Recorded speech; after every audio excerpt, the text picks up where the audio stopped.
All right. Welcome to the show, everybody. I am your host, DJ Kate out the party, because I am the life of the party, and I'm also nasty on those ones and twos because I make it do what it do. Um,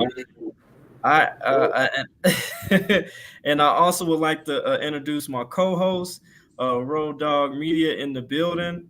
What's I going on, everyone? uh, Go and say what's up to him, Road Dog. What's going on? Oh, you guys are gonna need to get excited for this one. I need everybody to be excited for this one because I'm gonna tell you right now, the guest that I have right here, you don't get too many superheroes. Okay, let me first state that real quick, especially in an investigative journalist, but just superheroes because she does it because she cares about her community, she cares about the culture, she cares about the truth and transparency, and this is what this channel is about: truth and transparency. And so I got a special treat for you guys. She was also on the Breakfast Club too as well. She is known as the crime fighting investigative journalist, and her name is Miss Cerise Castle. Welcome to the show, ma'am. I appreciate you being here, and let's get started, y'all. Thanks so much for having me. Hi.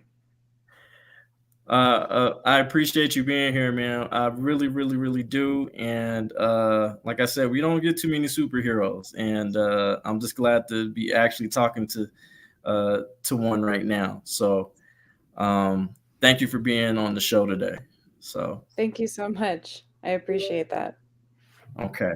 So we're gonna get we if you don't mind, we gonna dig a little bit in your past and maybe get a little background on you so people know. So we're telling the story and we kind of building you up and just getting a humanization of the superhero that we're talking to today right now. So if you don't mind. Yeah, no problem. Okay, so where are you originally from? Where'd you grow up? Which story on that? I am born and raised in Los Angeles, California. Okay. Okay.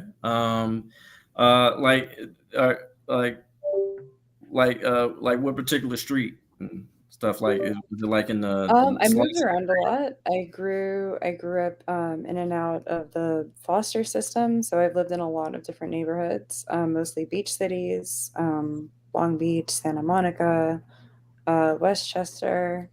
I went to high school in Orange County, which is a completely different area, completely different county, Right. but that's where I grew up.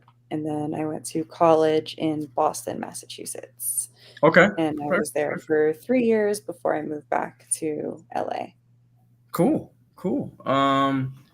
What was your upbringing?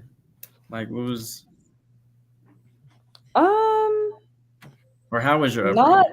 the best, um, but it laid the foundation for a lot of things that I am interested in today and a lot of the work that I do today, which I am grateful for. And I think it really made me someone who is passionate about accountability, about truth telling, and I've been able to do a lot of great work with that.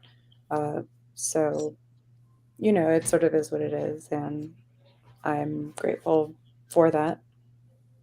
Okay. Perfect. Perfect. And I, like I said, I had seen your story on multiple platforms, but what really got my your attention was this story on when you went more in depth and detail on the Breakfast Club, where you were recently at, not too long ago, I believe.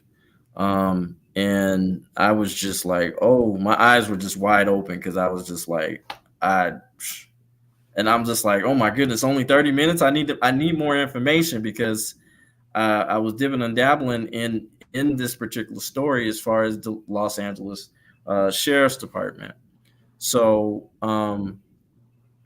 what, uh, what? Well, how long have you been a journalist? Exactly. I started doing journalism when I was in high school. Okay. I was inspired to start doing journalism after a field trip to the Today Show in New York, where I got the chance to meet Ann Curry, who was a longtime host of the Today Show. She's hosted a number of other programs. She's a great journalist in her own right.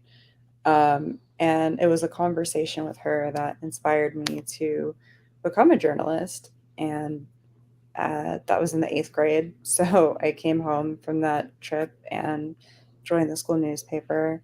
And I've been doing journalism ever since. Okay. Okay.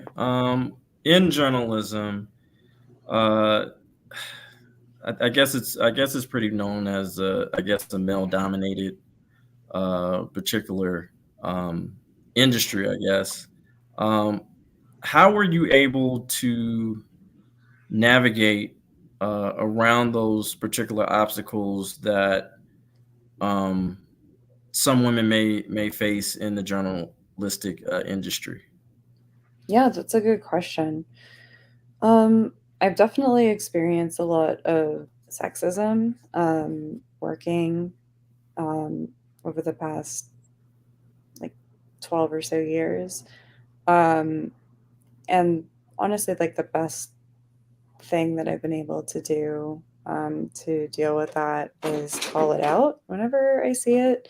That's something that I feel like we're sort of told not to do and uh, like trained against. Um, but truly, I've had more opportunities afforded to me speaking out about that kind of thing, being honest about when it is happening, um, and the effect that it's having on people, and leaving, of course, not being afraid to leave when it's time to. Okay. Did you like? So, was there any like major news organization that you actually did work for? Um, Yeah, yeah. I have worked for, uh, I've written for the Los Angeles Times, Los Angeles Magazine. I used to be a correspondent on a television show on HBO called Vice News Tonight. I've been a radio correspondent for NPR. So I have a pretty diverse background in a lot of places. Okay. So, out of all those particular places, which was your favorite one to work at that you were able to flourish and kind of be yourself? Um, Honestly, I once I left corporate media and started just freelancing and doing my own thing, there's a lot of bullshit that you have to put up with when you're A lot of working in those kinds politics. of newsrooms. It's sexist, it's racist, it's homophobic, and I don't like it. And the structure is set up under, capitalism that doesn't prioritize mental health. It doesn't prioritize like us feeling good. It doesn't prioritize anything that is healthy. Okay. And walking away from that and learning to survive, like carve out a way to survive that is respectful of all of those things is the best thing that I've ever done. Okay. Okay. So it wasn't there wasn't one that was particular. They were kind of all the same, right? As far as um, office or corporate politics and all those type of things. I'm assuming. Yeah, I mean, corporate politics and then just like, systemic stuff that is like inherent to that kind of thing. Okay. Wow. Before we get started into some more questions, Road Dog, you want to give a quick announcement on the for the audience, real quick? Yeah, what it is we are going to try to answer everybody's questions. If you have a really important question you feel that needs to be answered right away, you can super chat those. Those will be spoken about immediately. The other ones we are going to try to highlight them and get them answered for you, but we will have like a question answering toward the end where you can throw them out at that point as well. All right, and thank you for that, Road Dog. Also, I want to be very clear. Miss Cerise Castle, she is the investigative journalist who exposed Los Angeles Sheriff's Department, and not only that, but the multiple, I believe, 20 gangs. At least I 20, have there's proof of 19 at this 19. point. I've heard anecdotally of about 24. Okay. A lot of gangs in the Los Angeles Sheriff's Department. So she's going to break that down. So again, that's why I wanted to have her on the show so we can give her more of a platform because people need to know about this. Because obviously I'm in a town where we have really corrupt police, Aurora, Colorado, where unfortunately they're under a consent decree currently right now with the state attorney or the attorney general of Right. Colorado. So Mhm. speaking of that, so let's get started. The LA Sheriff Department. Is there a reason why that they're not under the consent decree, or is this? Great question. I know that's kind of. I know that's kind of. Great place to start. I don't really have an answer for that. These are the questions that like keep me up at night. Okay. There are orders like that on a limited basis. In the Antelope Valley, they are currently under a federal order that they have to comply with. Uh, I've heard from deputies that have friends that have recently left those stations and have friends that are still there that it's not working. And we've never had something on a department wide basis. No, well, actually, I keep forgetting to say this, but Okay. this investigation was actually just announced a year to the day after my reporting was published. Okay. Um, by the Civilian Oversight Commission, a civilian-led investigation into these deputy gangs, and that announcement cited my reporting specifically Okay. um, as sort of a catalyst to this that prompted this investigation. So for the first time, an investigation is happening, but we have not had anything. That investigation is at the local level. We haven't had anything at the federal level looking at the entire department. No. So as far as the DOJ, it's not on their, not even remotely on their hit list as far as to We've look had at. several state senators, or not state senators, sorry, we've had a few Congress members from California write letters requesting a federal investigation to the Department of Justice, but we have not heard back. Okay. What about Congresswoman? Lord Jesus. Then she's the goat. Maxine Waters. Maxine Waters. Yes. Is Yeah, she? she sent 2 letters requesting a federal investigation into this. When was the last letter that she actually had sent you I guys? believe it was in fall of 2021. Okay. Okay. Have you guys had? Have you? Were you able to interview her or have private conversations with her uh, regarding the Los Angeles Sheriff's Department? I've been in touch with the office. Yes. Okay. Okay. Okay. Yeah. Because I just like I know we have Congress and state representatives and all those type of things, and um, is it really for the people who are in LA? Does it work? I mean, does it if people complain to their representatives about the situation, um, does it really work, or does it look? Do you feel that it gets looked over? Well, I think that, anytime you hold someone accountable, that's a success.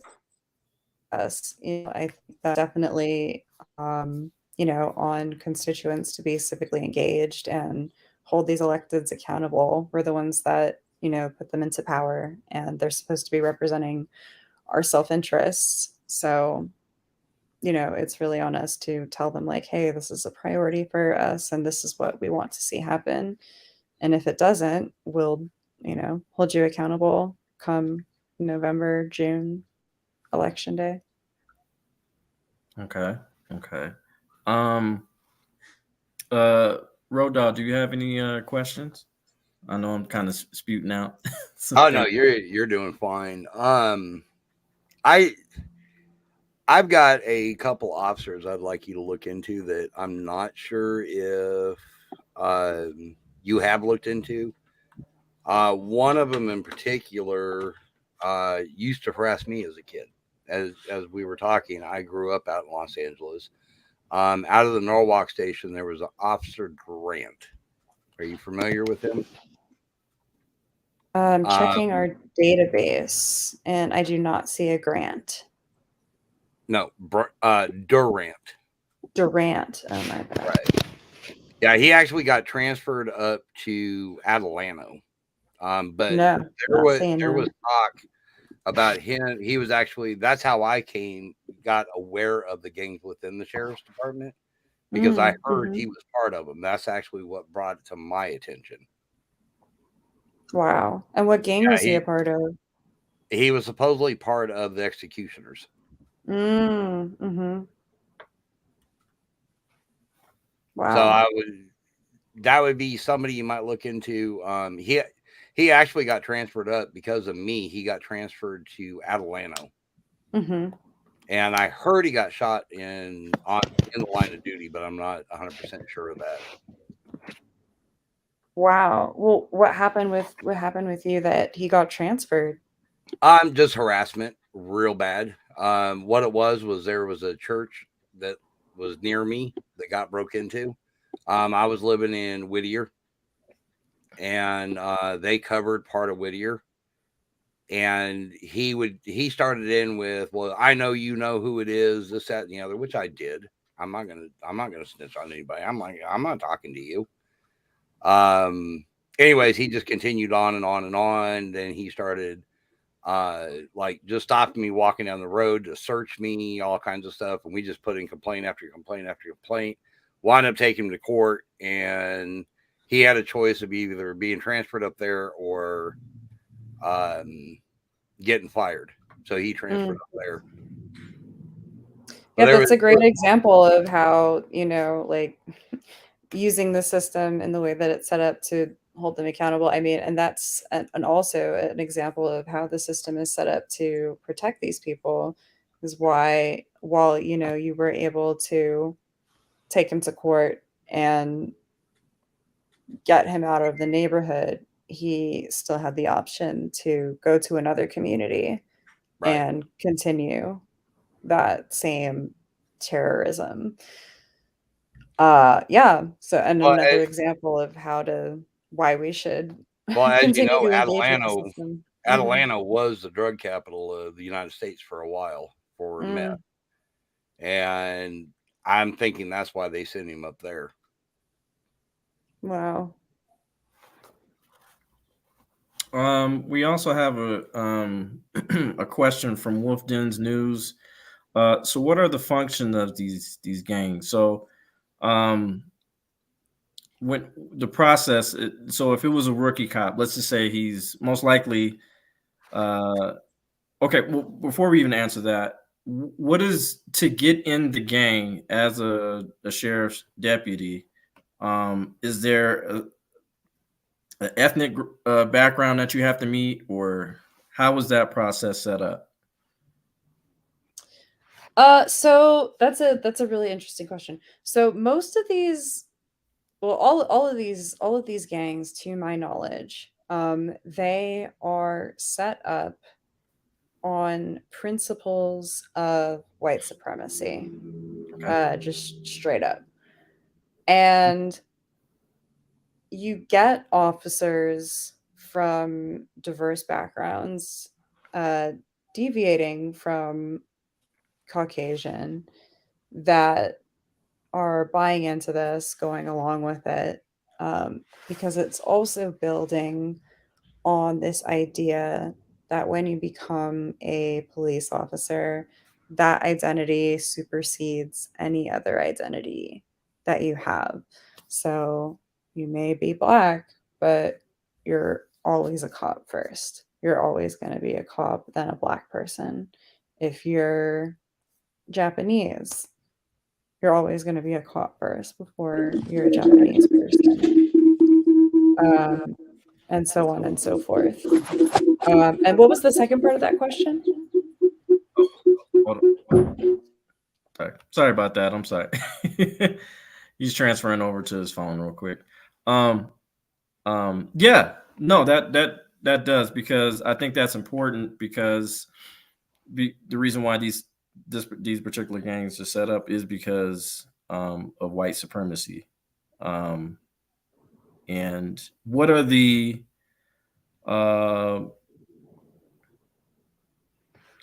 I'm sorry. Let me go back up to his question.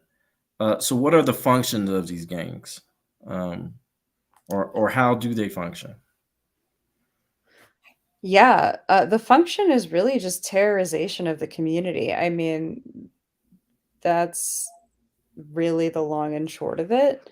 Um, they make it sport to brutalize people and kill them. And that's really it. Is it kind of like a situation to where a lot of uh, these officers probably were bullied in school, or were bullying schools, and now they have some type of hints of some type of power of authority, and this is the greatest way to display it? Or I mean, or do you think they went in there innocently and now they're just, well, I have no choice but to be, if I want to be uh, a Los Angeles Sheriff Department, I have to be a part of these gangs? I think it's a little of both. Okay. I've heard both from people that have experience with the department. Okay. Also, what about are women in these gangs?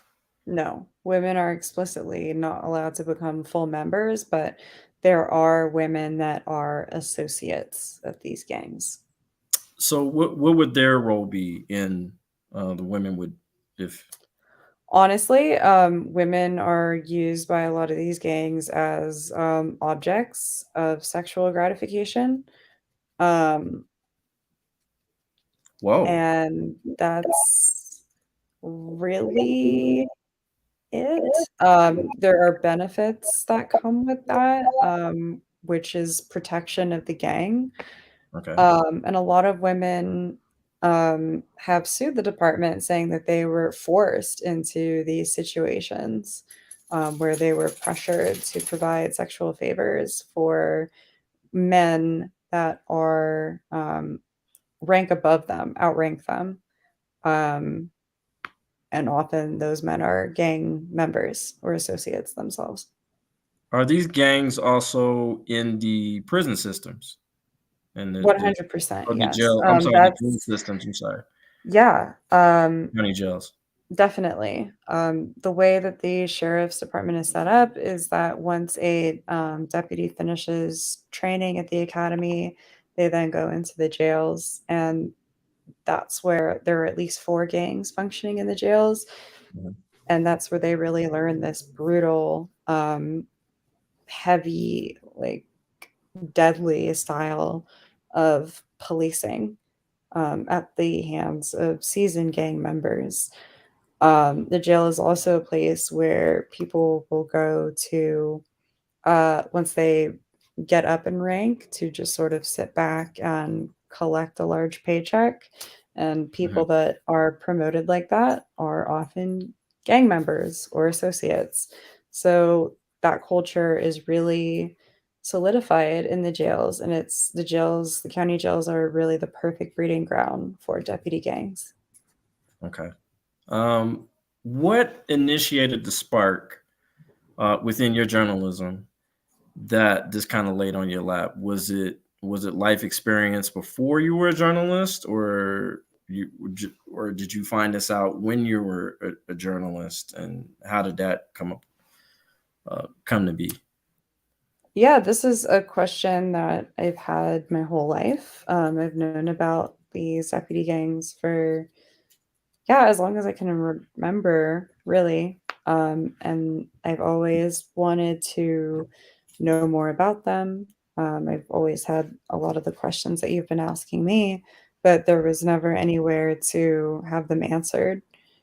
Um, so in 2020, I was shot by a police officer while covering the protests that were happening in response to the murder of George Floyd.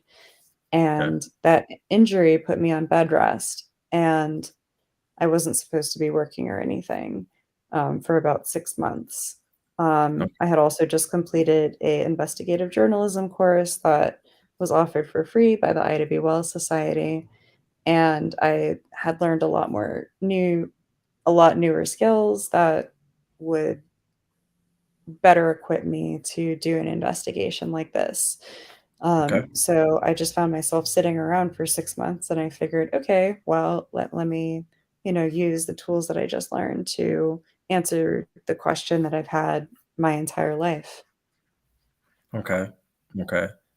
So tell us a little bit more about that, as far as what happened to you, um, that whole experience, as far as the protests I know that you were at and trying to get information from, as far as the George Floyd protest, and were you shot by like a rubber bullet, or was it what? Mhm. How did Yes. yeah? How was go? Can you go a little bit more in depth with that a little bit? Yeah, I was there, um, covering well, I went out that day to cover a protest, Okay. um, and I was working for an NPR radio station at the time. So basically every, 15, 30 minutes, I would call into the station and give an update on the ground of what was happening. Okay. And it was a really, like, chill day. People were just I think we marched, like, a grand total of, like, a half mile, um, and, the protests, like, came to a stop at an intersection, and people were just sort of hanging out. I ran into a couple of friends that were working for another news crew, and we were sort of standing around just, catching up, and they left, and I was just standing around taking photos, and these 2 trucks with LAPD and riot gear pulled into the intersection all of a sudden and just got off and started shooting at people indiscriminately. I had a bunch of equipment with me, my press badge, so I was, like, very clearly media, and I was, like, waving at them saying, "Hey, I'm press, I'm press." And I have, like, photos of, um, a police officer, like, turning, looking at me, and, like, shooting. So I was hit in the arm, and I was, like, trying to run away, and I fell really badly and hurt my ankle, and that was the injury that put me on bed rest. So you were shot in the ankle, In the arm, and I, like, in the arm, fell. and then you fell and hurt your ankle. Yeah. Oh my god!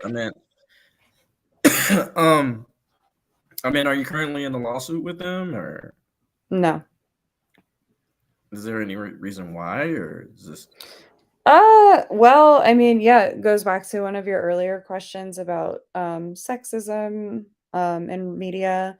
The radio station that I was working for at KCRW, I had a lot of issues with them. It's been covered by, the Los Angeles Times, Attention, um, LA Podcast.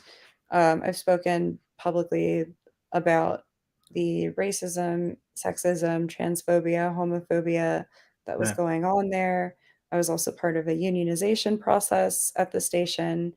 And shortly after I was shot, we were able to get our union ratified and recognized. and a contract recognized, which raised pay on average 18% for all employees. Just 2 weeks after we got that union contract passed, the station offered everybody a buyout, which means they would pay the rest of your salary for the rest of the year, which was about 3.5 months. And then you would be effectively terminated immediately with that lump sum, um, as a tactic to avoid paying people what we have fought so hard for over a year with our union.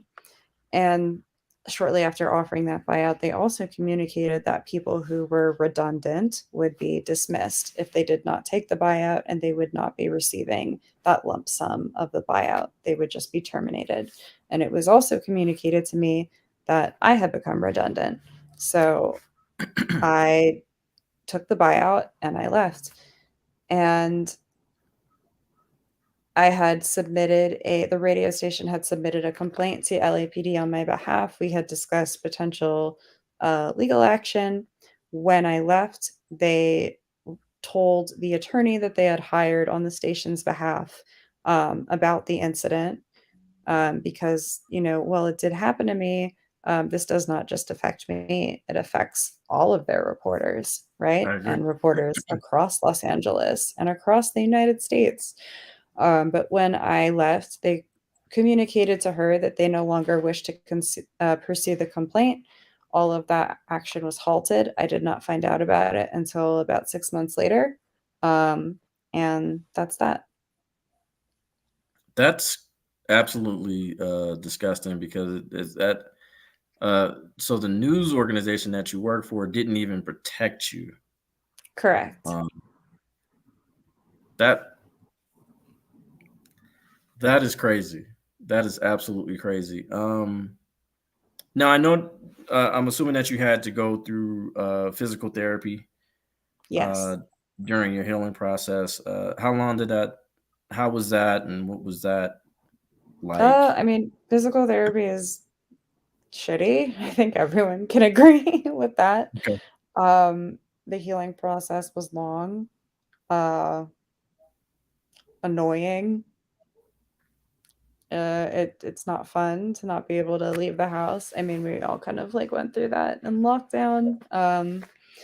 But I mean, you were still able to like go for a walk, um, and that kind of thing. But I like lost that, like hiking for me is like really, that's like my thing. Like losing that was really hard for like Okay. the 6 months that I was not able to do that. But I've mostly recovered. I'm like 95% back to where I was, which is good. Um, so, you know, make the best of it.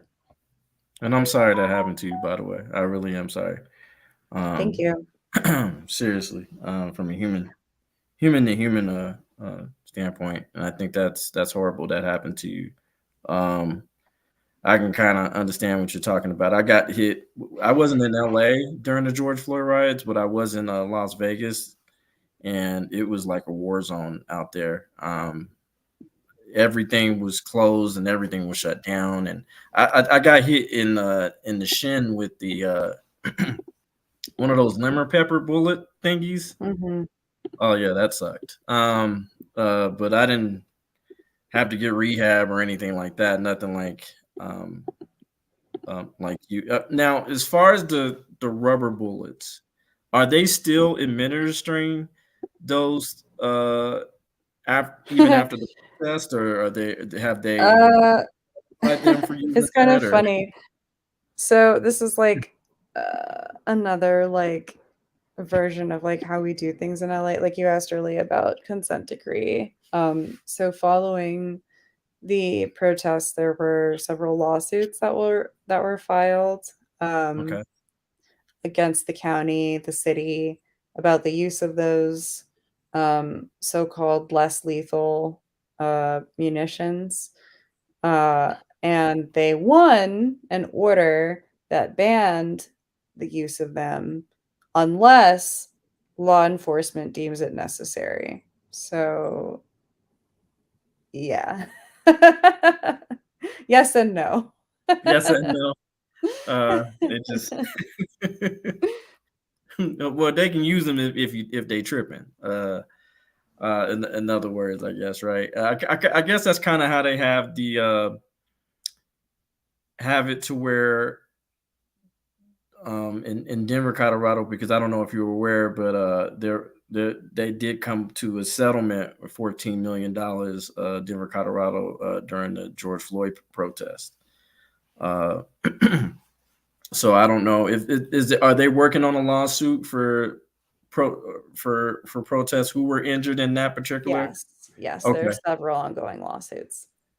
okay. Is it a collective one lawsuit, or is it just everybody Oh, doing? there are I believe there are a couple of class action lawsuits going on.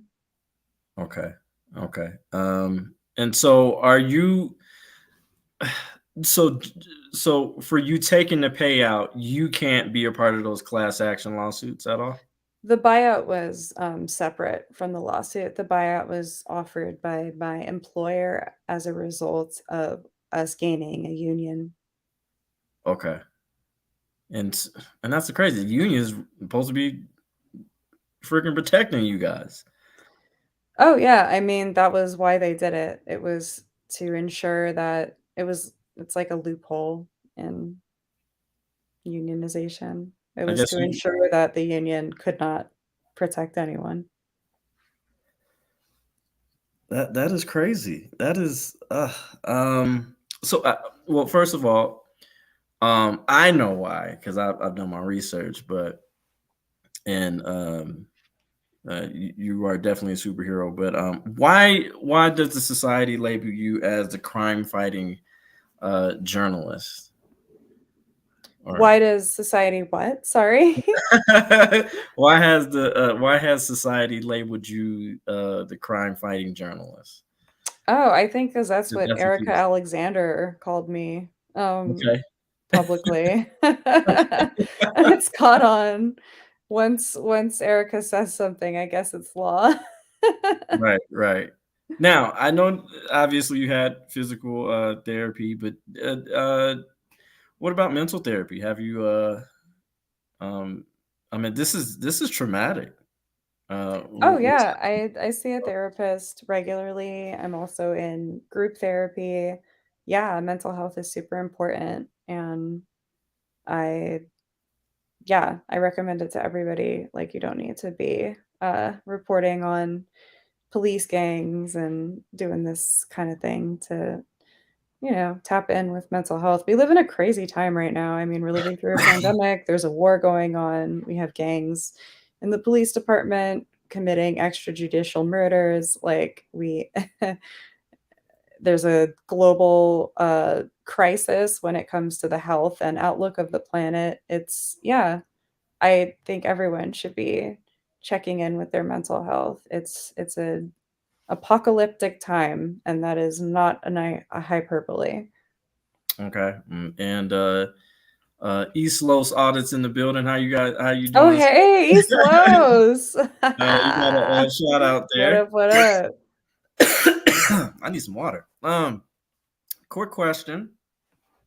Well, actually, I got some other questions for you from a good friend of mine who's actually supposed to be kind of bummed because he wanted to interview you as well. He was supposed to be my other co-host, but that's all right. That's all right. He has stuff to do. Oh, okay. Family emergency. So, but he did leave me a question for the ask you Mexican long hair asked you. Um, he said I wanted to ask uh, what if she believes if civil war in this country could be framed as anti-police faction of citizens versus pro-police faction of citizens and what they might look like in the streets.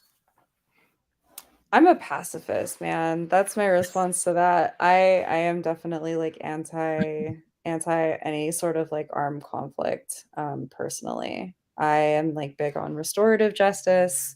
I'm big on accountability, in a if we're talking about punishment, I'm very anti-carceration. I think like we should really be dealing with these sorts of issues from a community standpoint, and a decarceral standpoint, and a restorative justice framework.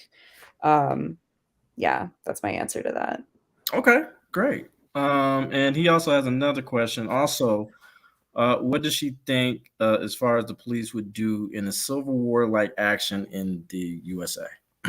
I think it would be disastrous if if that sort of thing happened. I mean, and we sort of like we see like these kinds of things happening. I mean, like with I think January 6th is a really good example of like what would happen. Yeah, Um, kind of where you sort of had the police like ignoring a threat and then like inviting him in. inviting them in, some getting killed by those same people they may have viewed as allies. Like I think it would be really messed up, and I think people that would be sort of on the other end of that, like we again saw previews of that in 2020, where people were getting the shit beaten out of them for saying human rights are cool. Like, Yeah. um, Well, yeah. being a African American woman, I had a lot of conversations during the January 6th situation. A lot of black colleagues and constituents, and we would have and other activists, and they would be like that.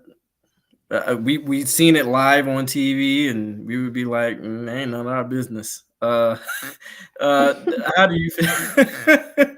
How do you Um, feel about that? Do you feel that wasn't a situation for us to kind of I think it counter? was definitely our business. Like, I think it was sort of, I mean, I felt watching that, I was just sort of um, like awestruck, I guess is the word. I wasn't surprised Okay, that this group of mostly white people advocating for total destruction of our government were able to waltz in single file in through the velvet ropes to the chambers of Congress to attempt to assassinate all of our elected officials. I wasn't really surprised that mhm, a group of white people were able to do that. It okay, was definitely I I could not look away from the television. okay. Yeah, I was just It like this. was fascinating. It was I was scared, definitely. I think I was really scared watching that, and that's why I say it was my business because I was like, "Holy shit. If Right. this actually happens, like, we're fucked." Like, I I was guess. truly scared. I was really happy I was a gun owner on that day. I mean, I guess as far as, of course, it's our business. Obviously, we're American citizens, but as far as this trying to intervene or trying to counter protest that, do you think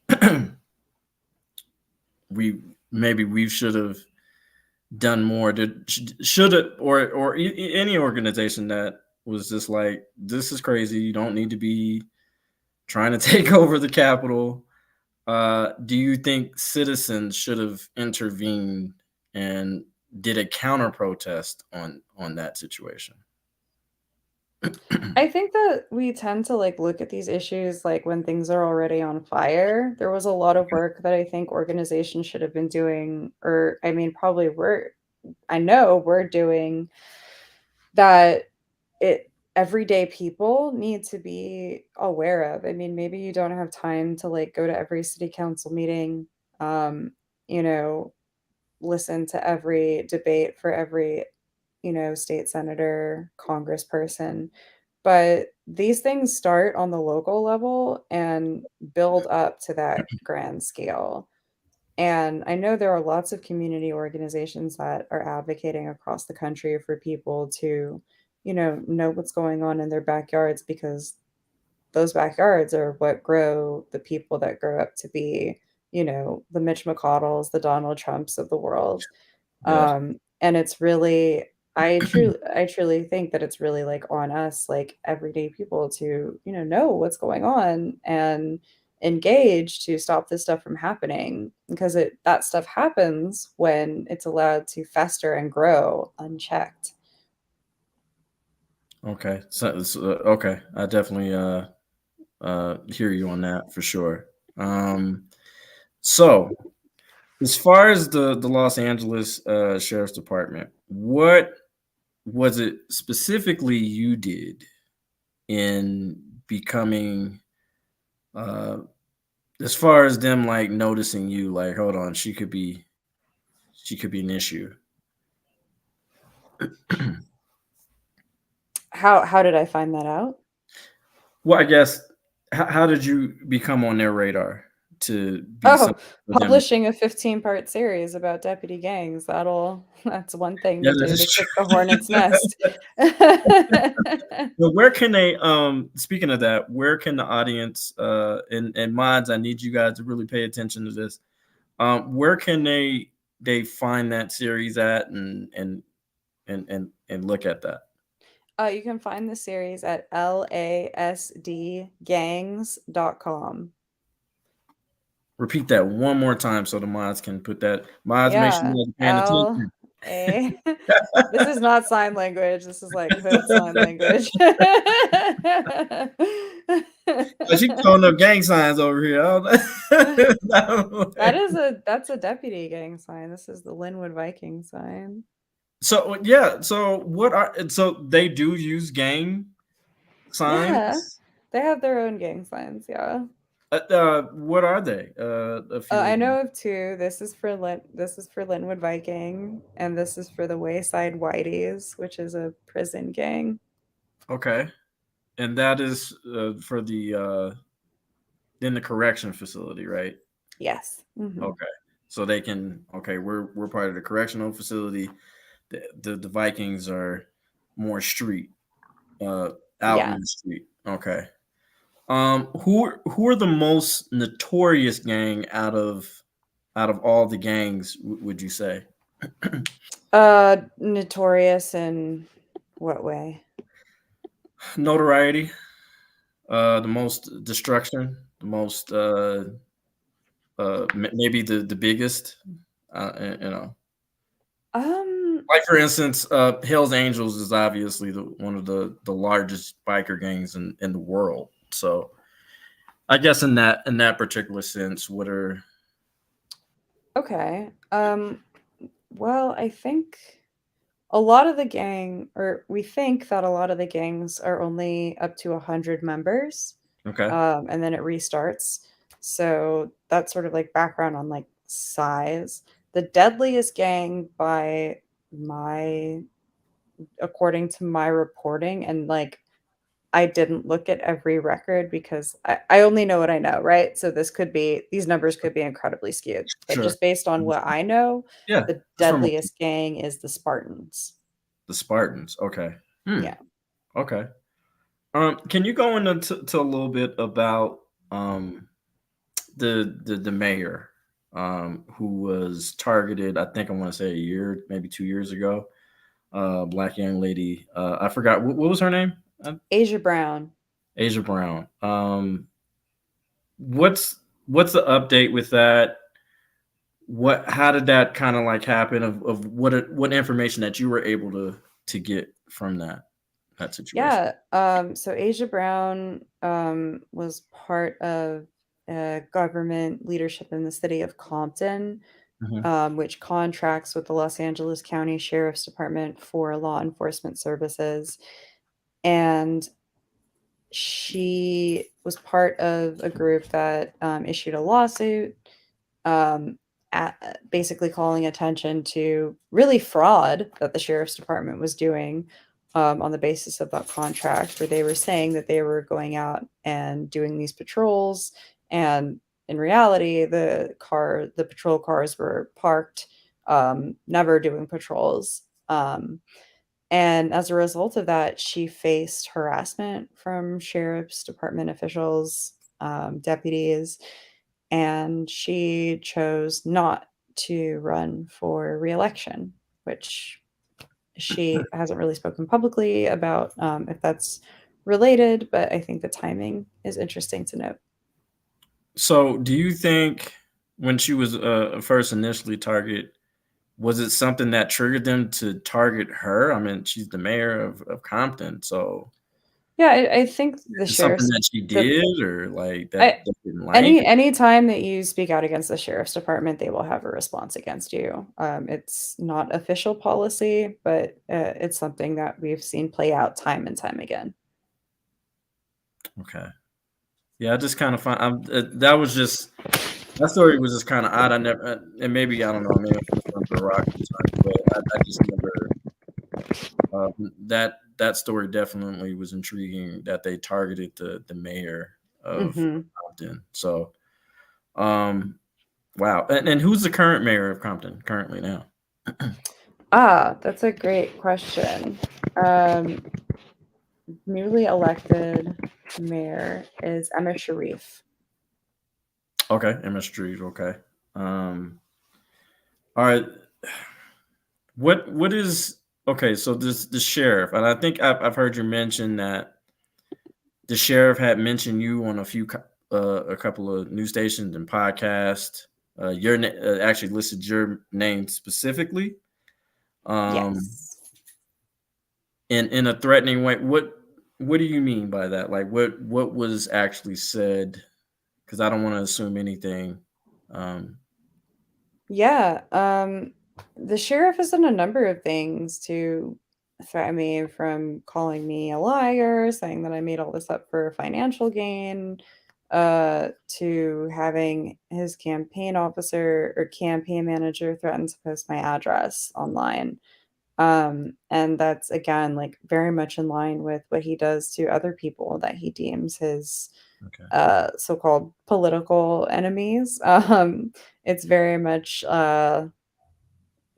it's very like Nixon-esque, but whereas President Nixon did this stuff behind the curtain, Sheriff Villanueva is very much out in the open about it. Okay. And I guess he's up for re-election here. He Uh, is.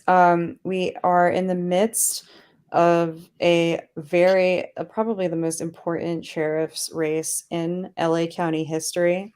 The primary is coming up in June.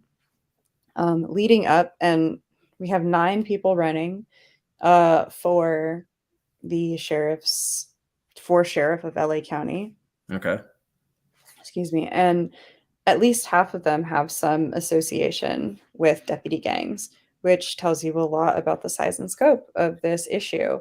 Um, One of the candidates who has received a lot of attention is a man by the name of Cecil Rambo. Mr. Rambo did an interview with me where he admitted that he knew about the white supremacist Viking gangs from the time he was about a year into the department until his final day. He was best friends with a man by the name of Paul Tanaka, who is a tattooed, self admitted tattooed Viking, again, a white supremacist gang. Okay. Paul Tanaka went on to become the under sheriff, which is the second in command of the sheriff's department in Los Angeles County, and Cecil Rambo was promoted right along behind him. Rambo donated to all of Mr. Tanaka's political campaigns from the time he started running in the early 2000s all the way through 2012. And after each of those contributions, you will see that he rose up a level in the sheriff's department. He is now running for sheriff of Los Angeles County. Rambo also was involved in 2 shootings. One of those involved a child. Um, and he's not the only candidate like that. I and the team at Knock LA, which published the series about the sheriff's department, we are hosting a series of candidate forums leading up to the primary in June. I encourage everyone watching this broadcast to register for the forum at bit.ly/knock forum. The first forum is on April 5th at 8 o'clock Mountain Time, 7 o'clock Pacific. Um, Everyone should be tuning in. We are going to be asking questions about deputy gangs, about these issues on the record. It's also important to note these are the only nonpartisan forums that are being held in the election for the official that is going to be running the largest sheriff's department in the world. Everyone should be watching this because this is going to affect you no matter where you are. So, Judd, if you can put that in, I believe you're a mod. If you could put that in the, well, no. Okay, now you're a mod. Go ahead and put that in. Judd, I'm sorry. I thought I made you a mod a long time ago. Go ahead and put that in the in the comment section, please. Can you repeat that one more time, just so that we can get that in there, Miss Cerise? Say it one more time. Yeah, say it one more time.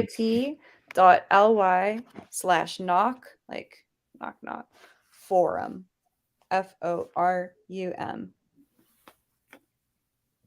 Awesome. So, do you have a name on all of these? Because I think these are they also have some Hispanic gangs too, right? Yes, there are a couple of gangs that are mostly Latino.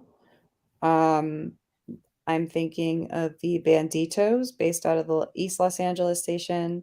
And the Executioners actually are said to be mostly Latino. Those are mainly Hispanic. Yes. Okay, so what do you have to? Yeah, Polyglocks also said the Banditos. So what we have the Bandinos, we have the Vikings, we have the Executioners, we have, well, I believe, the Cowboys. Mm-hmm. Um, who else do we have? Exactly. The 3,000 boys, the 2,000 boys, the Banditos, the Executioners, the Cavemen, the Grim Reapers, the Jump Out Boys, the Little Devils, the Regulators, the Spartans, the Vikings, the Wayside Whiteys, Posse, Tasmanian Devils, Buffalo Soldiers, Rattlesnakes, Cowboys. Uh, that's all I can remember off the top of my head. So I do have to get going though. I hope that I answered all of everyone's questions about this stuff, and I do encourage everyone to go to yes, lasdgangs.com where you can read the 15-part series that is talking about all of this stuff very in depth. I have like photos of the deputy gang tattoos. There is news articles dating back to the 1980s about this stuff that I reference. You can look at the lawsuits, which detail these murders that have been committed. There is a deputy gang database where you can look up, who these people are, where they are working, what have they been involved with. okay. And of course, again, I have to say, please tune in to our forum. First one is coming up on April 5th. That is I'm definitely tuning Tuesday. in. Yes. Like I said, this affects you no matter where you are. And it's really on us, as I've said, to hold these officials accountable and make sure that, we are putting people into power that are going to get us where we want to be. Right, and yeah, and I got two more questions for you before you leave. Yeah. And well, first of all, how can I mean, this is the 1A community. What is your feelings on the 1A community as far as the First Amendment auditing and cop watchers? And the second question is, how can we? Well, I guess how can we better support you? Yeah, I think cop watchers for what they do. I mean, it's really like cop watchers that have like empowered people like me to do the work that I do. So like, yeah, I can't thank people like y'all enough. East Los Audits is in here. He's doing great work, Yeah, specifically around the Banditos gang. I encourage everyone to check out his YouTube channel. He has great information for me all the time. Do you And have a YouTube channel by any chance? I don't. I should probably make one. I probably will make. I have a podcast coming out. I'll also You should forget to absolutely have a mention YouTube that, channel. but I do have a podcast coming out on the Deputy Gang, so I will probably start a YouTube channel that is posting some of that, like, videos and stuff. Okay. Yeah. One more question. Mhm. I know you're a busy woman, you have to go. What are you doing as far as because you are a target? So what are you doing about protection? Do you have security? Do you have any organizations that are protecting you? What does that look like? Yeah, I do have a great security plan. I can't really, like, talk too much about it, No to problem. keep it secure. No, I understand. But, I just want to make sure that you're protected because yes. I don't want you out here um just I, I'm a man at the end of the day, and I'm an older brother, so I'm very protective. I love women. I'm protective, so that's just who I am. So I just want to make sure you out in these streets protected. Definitely. So okay, so I'm glad that you are thank you for doing this interview uh with me, and you are more than welcome. I left my number in the private section. You can use that anytime. Um, you're more than welcome to come on the show with any updates or anything that you need the public to see on my behalf. Anywhere, anything that you need me to do, I will do. So you have support, and we appreciate you very, very, very, very much. Thank you so much for having me. It was great joining you all. Thank you to everyone tuning in. And yeah, I hope to talk to you soon. All right, all right. That is Cerise Castle, the crime fighting journalist, and it was awesome that she was here. So we got an hour with the Road Dog. I know you had to step away for a little bit. Um, but guys, please go support her. Please, we will leave more information in the description where you can find her, and we will keep you guys updated when she has a YouTube channel. Um, Road Dog, Road Dog, you there, right? I don't know if you're Yeah, I still there. am. Can you post her information real quick so people can write that down? Thank you, Judd. I appreciate it. That's where you. That's her. That is her Twitter and her Instagram following. Go support her, guys. Please. This woman needs protection as much as possible. She is putting in the great and hard work. And what do you think, Road Dog? How do you think it? I think she's awesome. I think, yes. I was looking forward to this, and then I had to step away, and I'm like bummed out I had to step away, but I at least got to listen to it.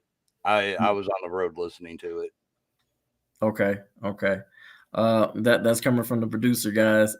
Yeah, it really sucks because I mean I was really looking forward to like I said, I have a lot more information that I'd love to pass on to her that from when I grew up there that that possibly it may help her in her journey. Okay. But Okay. it's amazing the information that she's uncovered. Well, we'll try to stay in contact with her. Oh, definitely. And check on her and check on her well-being and everything, and also check with her on her updates as well. Also check out the 15-part series that she has as well.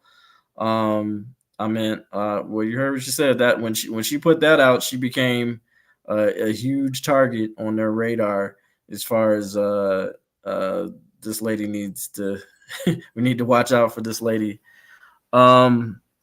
I have some more questions for her, but I know she's a very, very, very, very busy woman, so we have to let her go. We'll probably maybe a part 2 with her, That's what I was thinking is maybe we can get her to come back out, maybe at least another hour somewhere down the road or something. Yeah, yeah. Because I know you had some more questions for her. So 605 said link. Did you want to come up 605? Does she have a YouTube? No, she does. No, she does not have a YouTube. I believe she. This is her Twitter and her Instagram. You guys can follow her on there. Yeah, she had said something about she's talking about doing a YouTube, Right. which would be awesome. Because I Yeah. honestly, she sent me pictures of some of the stuff that she's done, which are the ones I used on the trailer. And I Okay. mean, there is like hundreds of pictures, and there is some, I mean, awesome photography on there. Right. And guys, if you support what we do here, man, please support what we do. You know, we got some more interesting interviews coming up. This is me and Road Dog. We're working for you. We promise. We're gonna bring you some great stuff. And by the way, this is the K Dot Experience show. Um, and we have other things that we're going to be talking about. So Road Dog's is working on a trailer for something. We're not going to speak on it right now, but just know that we got some stuff in the works. We actually got a interview to do next Sunday. We do, and it's going to be pretty explosive. Definitely don't want to miss that.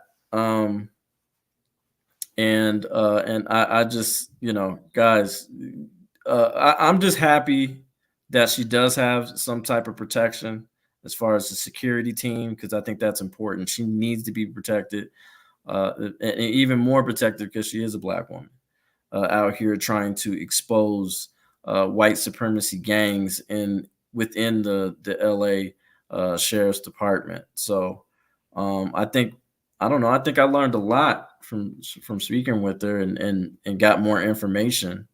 I don't know. Road Dog knows these guys like the back of their hand, so I don't know if was there anything new that you found out during this interview that there was a couple things that she brought up, but I didn't realize there was that many gangs involved. I mean, growing up, we knew of like 4 or 5. We didn't realize that it's that big. I mean, that's just like, it blew me away when she said 19 confirmed and possibly 24. Yeah, confirmed 19. I mean, you stop to think about it. Okay, my question is, if you're part of, let's say, the Vikings, and you're part of the Executioners, is there rival stuff going on within the ranks of the police department in that aspect? That was one of the questions I wanted to ask her, is if she had seen anything like that. Yeah, that is a great question, because is there gangs in the what is it? Is it gangs in the LA or LAPD? And are they feuding with? Do they have feuds or whatever? And I'm sure that I'm sure they don't I'm sure they don't like whistleblowers, for sure. So right.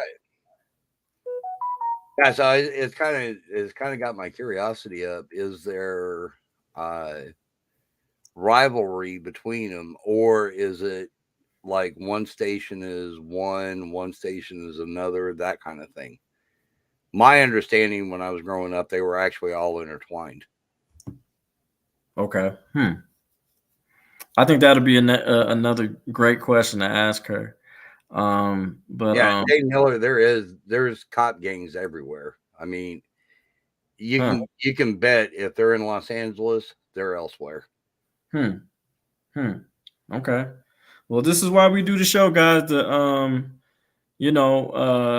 Like I said, we are me and Road Dogg, we are not anti-cop. We are pro accountability, and I think that's important to note, and I think that's important to realize because we want to highlight whistleblowers. We want to highlight cops who actually are doing what they're supposed to be doing. And I mean that's pretty much it. You know what I'm saying? But we're gonna hold you accountable if you fuck up. Simple as that. So um, I don't know. I had a good time, man. I had a really good time interviewing her, and I know Road Dogg was excited to be on the show and do the same and get at least get a couple of questions out for her. So Yeah, I've been looking forward to this show for a while. yeah, we have been. That's why I was like, damn it, I gotta. Right.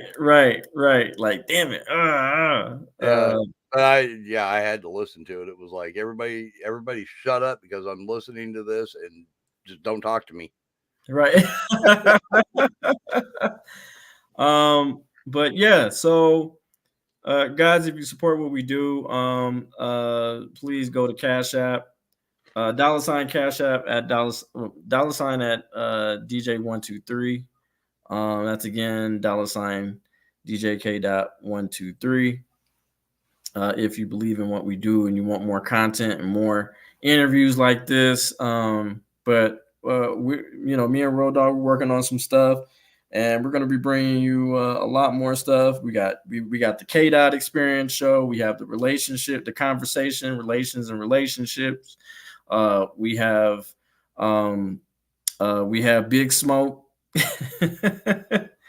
got the Big Smoke show.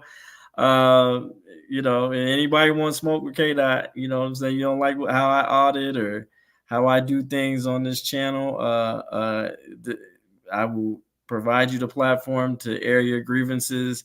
But make sure you bring facts about me. Make sure you don't bring any feelings, because you will lose. I'm just letting you know. And it's gloves off. It's gloves off on that show. If you enjoy the relationship show, we want to see. Our goal is to see more families together, and I want to see a lot more people married.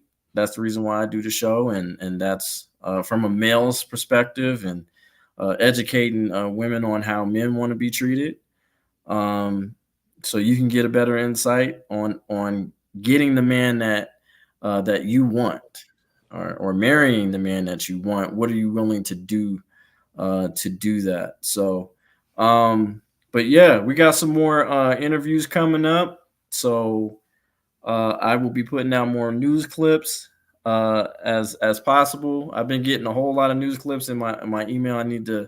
So I definitely got to get to that. Also, Road Dogg, we need to also get on that special as far as serial killer cops. Right. I haven't forgot about that. So that definitely needs to be highlighted for sure. Serial killer cops. And actually, one of them was out of California. I think it was in probably the Bay Area, most likely. I think it was the Bay Area. You're right. The Golden Bridge Killer, right? Yeah, that would be the Bay Area. Yeah, yep. And it's so. And Jane Miller, the show's only like an hour. We're right now at about an hour and 15 minutes, so you can always go back and rewatch it. Absolutely. You can definitely go back and rewatch it. Go ahead and plug this in. I'm actually going to go back and rewatch it too. And I think we sounded pretty clear. No popping like we were yesterday. Nope. Hopefully you're fixed now. Yeah, I think I just edited the mic, and so apologize for yesterday's show. But go ahead and plug your show in real quick. Well, come over and see us at the Road and Toe Show Monday, Wednesday, and Friday. We generally start about 8:30. Sometimes it's 9:00, depending on if we have technical difficulties or whatever. But Toe for Life and I put on a show at the Road and Toe Show. And that is, like I said, Monday, Wednesday, Friday, about 8:30 p.m. Central Time. There we go. And there's no need to say anything else. I mean, that's the Road and Toe Show. Make sure y'all check them out Monday, Wednesday, and Friday. And I think sometimes y'all do Saturdays, but that's Yeah, it's just whenever. It's kind of like we've been toying with the idea right. with the Saturdays, and we haven't really had a chance to do one. I think we've only done one or two on Saturday so far. But we have a lot of good stuff coming up. And then also, I'm going to be starting another show with Wolf Den's News. And over there, we're going to be talking about Constitution, survival, because he's all about teaching you how to survive if something happens. How can you survive? Right. So this is something that he's going to bring everybody out. So we'll be announcing that show. I don't know exactly when. We haven't really got all the details worked out, but that is coming up. Okay. I think that, and that's going to be really, really interesting. So we got Road Dog working hard over here, but he does it because he has a passion for it and he loves transparency and he wants to get y'all to education as soon as possible. And just so you know, if you guys want the little fluffy bunny type stuff, go check out Little Ridge Farm. That's a new upcoming channel. He's going to be teaching you how to build cages and I think incubators. I'm not sure exactly what all he's going to be building, but there's a bunch of stuff he's going to be building. But he'll be raising quails and rabbits. Him and his daughter. And his daughter makes these shakes that are amazing, by the way. There we go. There we go. And so look out for those particular shows. Also, I'm working on another installment of more content. This will it's going to be called the comedy excuse me, the comedy roundtable, where we have a bunch of comedians just being silly, but also giving us the inside scoop of what they go through. As far as the business wise, and I'm sure they have stories upon stories on being on the road. And I know a lot of people have been asking about Old School, and if he has any a YouTube page. So me and Road Dogg, we're gonna help him set that up. But he will be the host on that show, the Comedy Roundtable. So you'll see a lot more of him with his silly behind. He's a good dude. I like him. I love I love him, man. I'm telling you, Old School. That's my guy, man. And any way to help him get a bigger platform on our expense, I'm down and willing. Also, if you guys if you guys own local businesses or any type of stuff like that, and you want us to advertise that, email me. Just let us know. We'll probably we'll highlight that, and we'll go over pricing and all that type of stuff if that's what you want to do. Also, Road Dog, do you want to tell them the membership thing? I think or are you ready to, or should we wait a little bit for that? We can. We're talking about opening up membership to DJ Kate Out the Party. If anybody's interested in doing it, we are in the process. We're kind of like tossing the idea kind of thing. So if it's something you'd be interested in, kind of keep your eye open for that. Yep, and you'll have extra perks. You'll get to see content before other people, as far as that. Or if we do broadcast it, it'll be after the broadcast is done. It'll be most likely taken off, and then we'll put it specifically for members only. If you are interested in being a member of DJ K-Dot, we're trying to build. We're almost at 5,000 subscribers, y'all. We're almost there. YouTube's been hating, on me. And not only that, but I've heard other major content creators on YouTube have been really complaining about them taking away their subscribers for some reason. I don't know what the hell is going on. I should have been at 5,000 subscribers at least a few months ago. So do I have an IG? Yes, I do have an IG. It's at DJK. The party. That is my IG. I do not have a Twitter though. I don't do the Twitter thing. I don't know. Maybe I should get one. I'm kind of debating that. I definitely don't have a TikTok. No, you need a Twitter so you can follow Aurora. I got you down that rabbit hole the other day. Now you see why I've got one.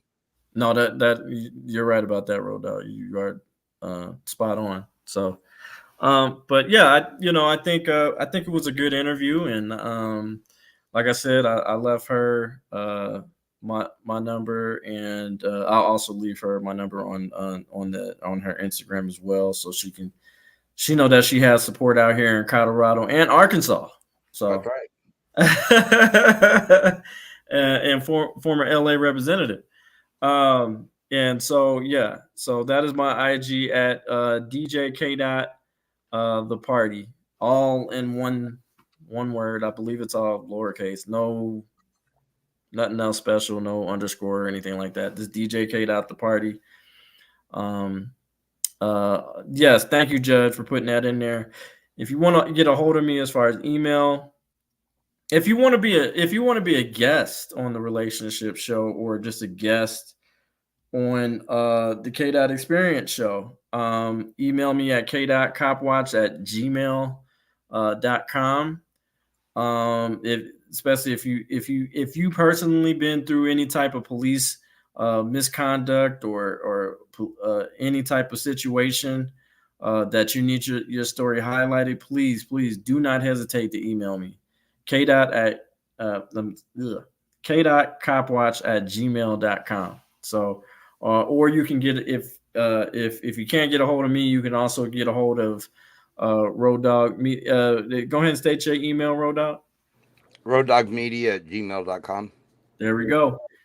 And you can get a hold of either one of us. So on that note, your final thought on the show, Road Dog Media. All I gotta say is she's a superhero. I mean, I watched her interview on that Breakfast Club, and I was just blown away. For her to go out and do what she does the way she does it and puts a target on herself living in Los Angeles is unbelievable. Because you know how the politics works out there. Your gang, yeah, you're gonna have other gangs back up. Yeah.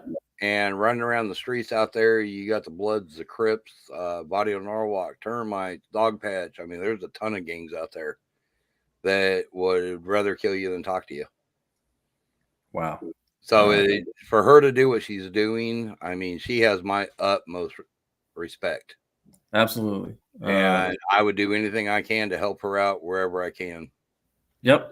And same here. I feel my final thought is I think she is a warrior, a courageous hero, and she has nothing, and I mean nothing but my support. And I hope, I pray that she stays well protected, and I pray that she gets everything and that she needs to get done to expose these tyrant sons of bitches. Los Angeles Sheriff's Department, and I'm also praying for everybody that lives in LA. That y'all have to deal with this crap, and so I pray for y'all safety as well. Also praying for the all the cop watchers that are out in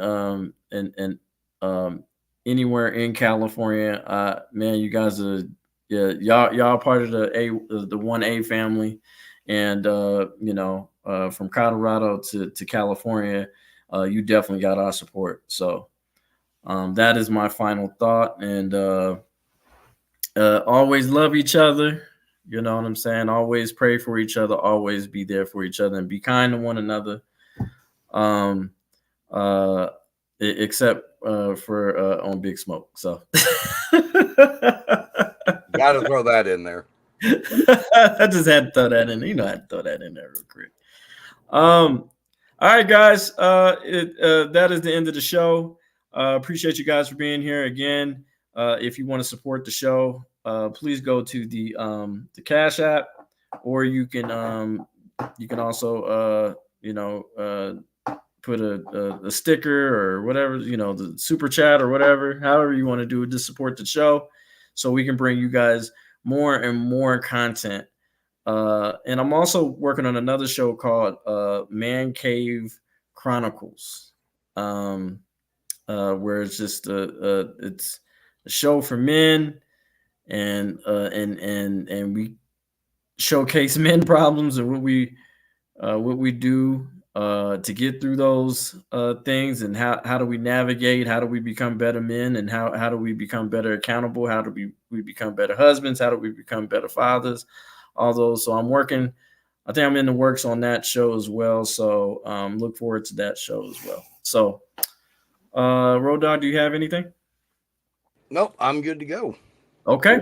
Well, it's your boy DJ K Dot and my partner, my brother from another, Road Dogs Media, and we out. Later.